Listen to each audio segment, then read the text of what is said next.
Now we are joined by Shraddha Walkar's father, who will be speaking exclusively with India Today.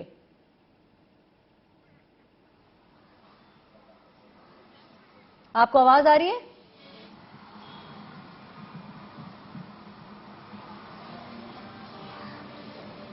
Shraddha's father live and exclusive on India Today. आप विकास जी, आपको आवाज आ रही है? जी हाँ, आ रही है। विकास जी, शुरुआत में जानना चाहूंगी, जो ये पूरा हादसा हुआ, आपको बुलाया गया बॉम्बे से दिल्ली, क्या आपको लगता है कि इन्वेस्टिगेशन ठीक ट्रैक पे चल रहा है? हाँ जी, सही चल रहा है अब तक। अब तक आपको लगता है ठीक चल रहा है? आपको पुलिस की तरफ से जो इन्फॉर्मेशन दी जा रही है, क्या पुलिस वाले रोज करते हैं आपसे बात, आपको बताते हैं एग्जैक्टली इन्वेस्टिगेशन कहां पे चल रहा है?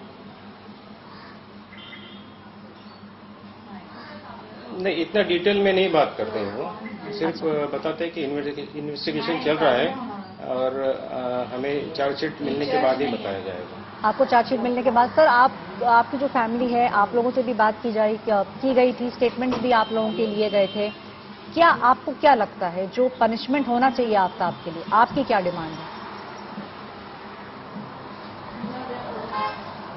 जी, मेरी तो वही डिमांड है जो पहले कह चुका हूं मैं, कि उसको फांसी ही होनी चाहिए।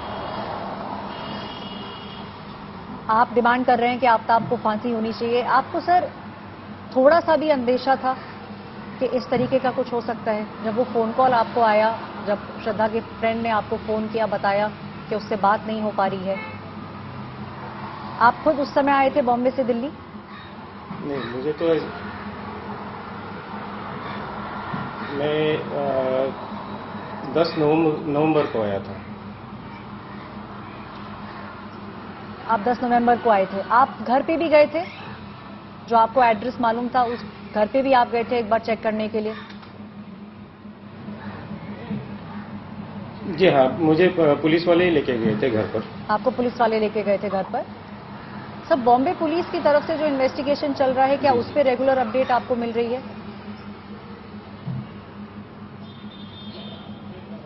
इतना खास नहीं मिल रहा है अभी भी। अभी नहीं मिल रहा है, तो ना बॉम्बे पुलिस और ना दिल्ली पुलिस से आपको डेली का जो अपडेट है वो नहीं है, बट आप बहुत क्लियर हैं कि फांसी की सजा होनी चाहिए आफ्ताब को। सर, जो नार्को टेस्ट हुआ है आफ्ताब का, उसकी कुछ डिटेल्स पुलिस ने अभी आपको दी है?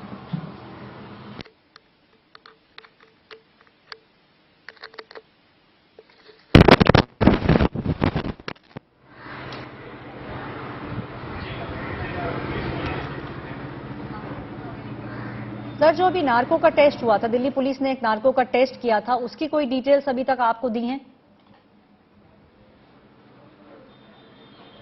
नहीं, अभी तक मुझे कोई नार्को टेस्ट की डिटेल्स नहीं दी है। तो आपको जो है ये पुलिस जो है वो दिल्ली रेगुलरली बुलाती है? अभी आपको लगता है कि आप कुछ समय के लिए दिल्ली रहेंगे या फिर आप बॉम्बे से ही अभी कुछ टाइम के लिए अप डाउन करेंगे? नहीं, शायद मुझे बुलाया जाएगा। उन्होंने बताया कि आपको आना पड़ेगा अभी नेक्स्ट टाइम। क्या आपको ऐसा लगता है सर कि मुंबई पुलिस ने श्रद्धा को लेट डाउन किया? एक लेटर भी सामने आया था जिसमें यह बताया गया था कि श्रद्धा ने कंप्लेन करी थी, लेकिन मुंबई पुलिस ने उसके ऊपर कोई एक्शन नहीं लिया।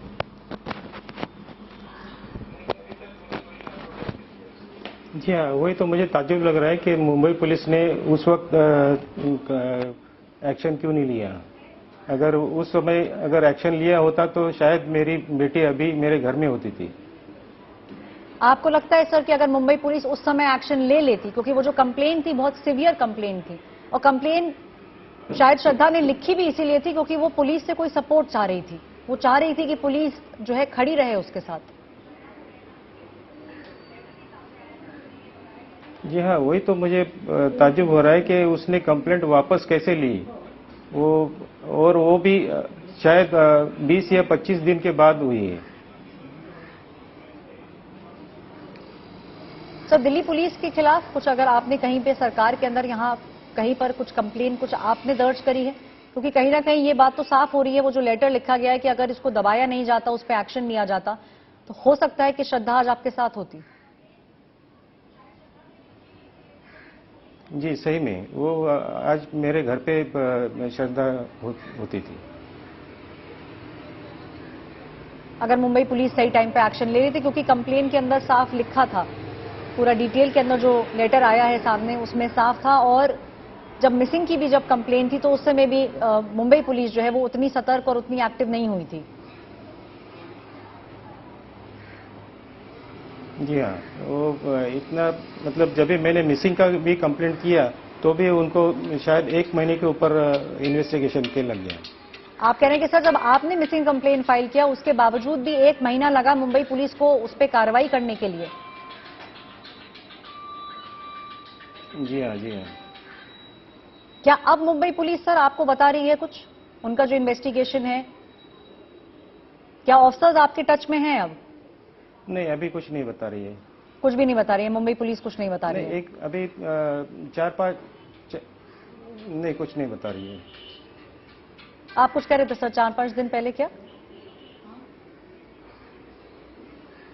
4-5 दिन पहले मैंने पूछा था उनको कि कैसा इन्वेस्टिगेशन चल रहा है, यहाँ पर हो रहा है कि नहीं, तो उन्होंने बताया कि नहीं, अभी यहाँ का तो स्टॉप हो गया है, अभी दिल्ली पुलिस वहाँ का इन्वेस्टिगेशन करेगी। तो आपने अपने से आगे बढ़कर जो है मुंबई पुलिस से पूछा तो उन्होंने बोला कि वहां का बंद हो गया है। सर इस समय जो ये दुर्घटना हुई है वो कौन सी अपील है जो आप करना चाहते हैं सरकार से, पुलिस से, प्रशासन से?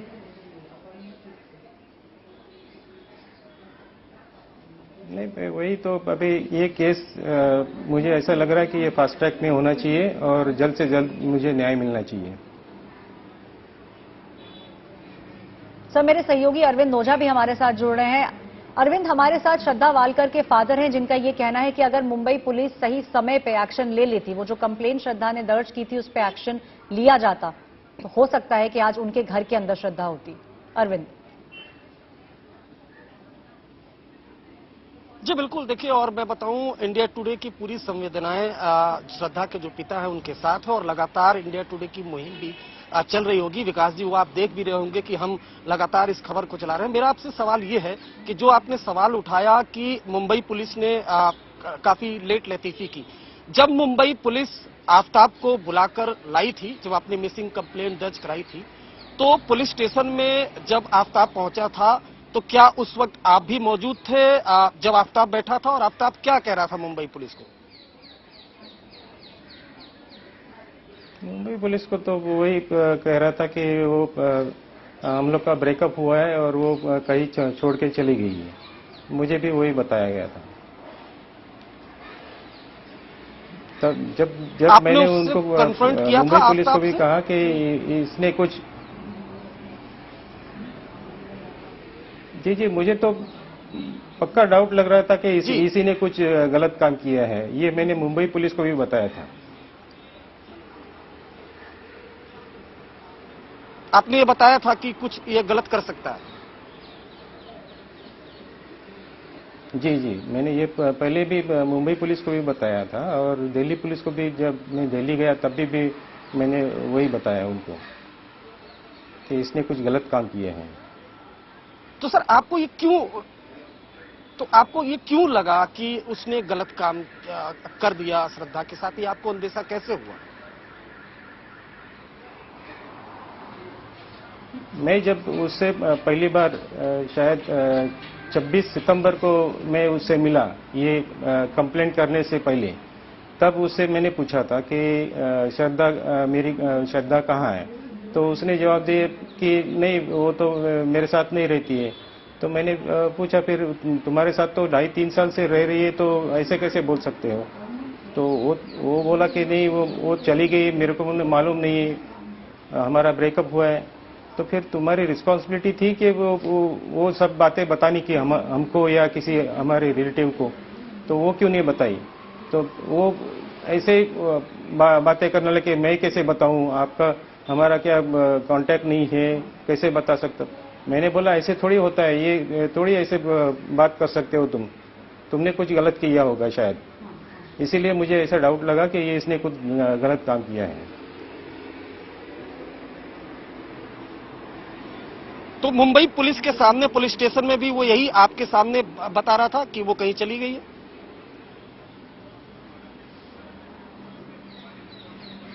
वो वैसे ही बताता था। वो यहाँ पे शायद 1-1.5 महीने तक वैसे ही बता रहा था कि ये मेरे को छोड़ के चली गई है, ऐसे ही बताता। उसने कभी यहाँ पे कन्फेस नहीं किया कि मैंने ऐसा काम किया है करके। अब आपसे विकास जी मेरा अगला सवाल है कि ये फिर कैसे कैसे ये पता चल पाया? क्या आपने मुंबई पुलिस स्टेशन में गए तो आप आगे फिर कहां चले गए जहां से ये केस क्रैक हुआ, ये पता चला कि आफ्ताब ने ही श्रद्धा का मर्डर कर दिया? ये कैसे पूरा सीक्वेंस हुआ? पुलिस को क्या आपको दिल्ली पुलिस ही आपको ये सब कुछ बता रही थी कैसे क्रैक हुआ, श्रद्धा का मर्डर कर दिया, ये आपको कैसे जानकारी मिली? ये जब मुंबई पुलिस मुझे बताया कि ये अभी शायद हम लोग दिल्ली ट्रांसफर कर रहे हैं ये केस को, तो आपको शायद दिल्ली जाना पड़ेगा।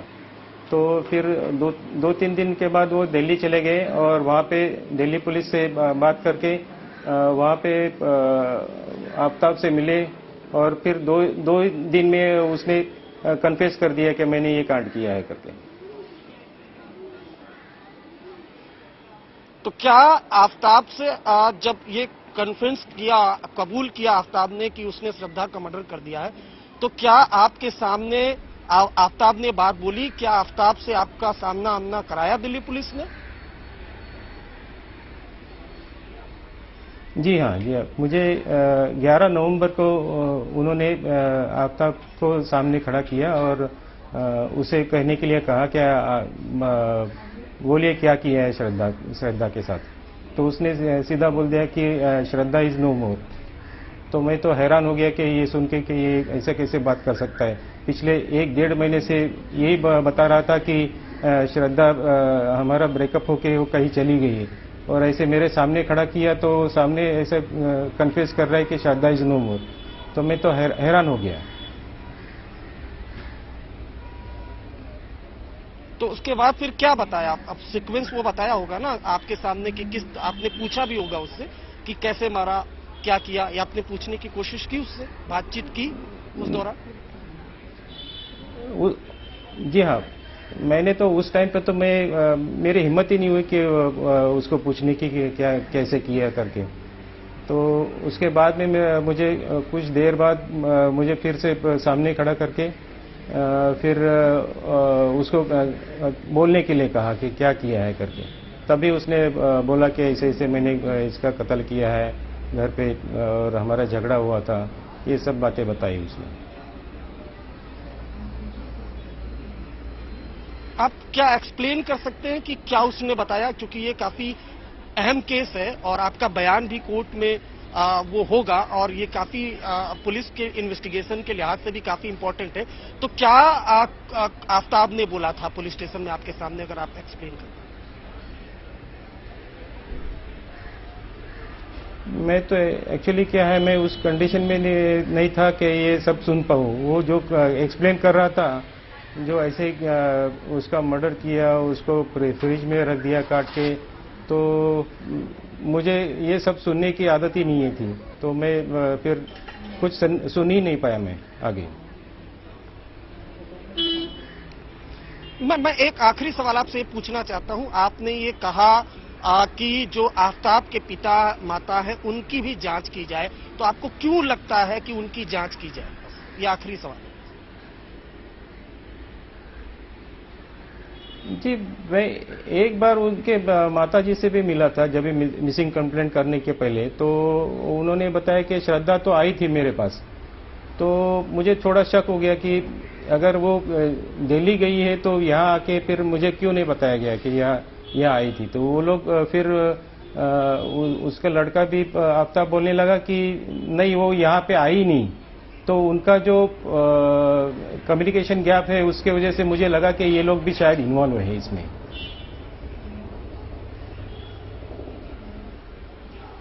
ठीक है, शुक्रिया हमसे बात करने के लिए। और लगातार हम आपको यकीन दिलाते हैं कि इंडिया टुडे शुरू से इस केस को फॉलो कर रहा है और आखिर तक हम फॉलो करेंगे। और जो दिल्ली पुलिस के सोर्सेज है वो ये भी बताते हैं कि जो आपका डीएनए लिया गया था एम्स में, उसका रिजल्ट भी 1-2 दिन के अंदर आएगा, जिससे ये काफी कुछ क्लियर हो जाएगा। और लगातार इस पूरे मामले की जांच जो है वो दिल्ली पुलिस कर रही है। विकास जी।